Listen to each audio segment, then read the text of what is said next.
బీసీల రిజర్వేషన్లపై ఎవరికీ చిత్తశుద్ధి లేదని మాజీ IAS BC intellectual forum chairman Chiranjeevulu మండిపడ్డారు. వచ్చే రోజుల్లో ఏ పార్టీ అయినా బీసీలను మోసం చేయాలని చూస్తే సహించబోమని బషీర్బాగ్ ప్రెస్ క్లబ్లో జరిగిన విలేకరుల సమావేశంలో చిరంజీవులు హెచ్చరించారు.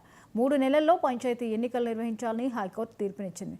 దానికి మరికొద్ది రోజులే సమయం ఉంది. 42% రిజర్వేషన్పై కేంద్ర కేబినెట్ ఇప్పటి వరకు ఏ నిర్ణయం తీసుకోలేదు. రిజర్వేషన్ల అమలుపై కాలయాపన తప్ప మరేమీ జరగడం లేదని చిరంజీవులు ఎద్దేవా చేశారు.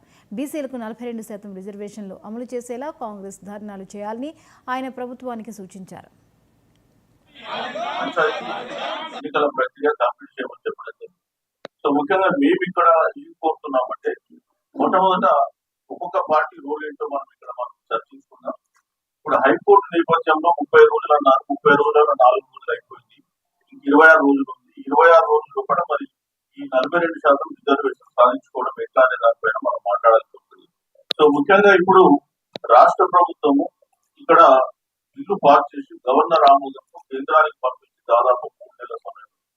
ఈ 3 నెలల కాలంలో కేంద్రంలో క్యాబినెట్ మీటింగ్స్ దాదాపు ఒక 6-7 మీటింగ్స్ జరిగినాయి.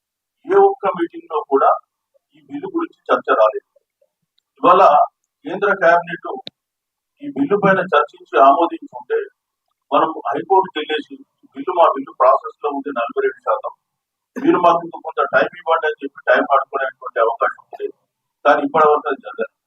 సో మేము ఇక్కడ ఏం కోరుతున్నామంటే రాష్ట్ర ప్రభుత్వాన్ని, మీరేదో మేము బిల్లు చేసేసినాం, ఇక మా పని అయిపోయింది అది చేతులు దులుపుకొని కూర్చుంటే కరెక్ట్ కాదు.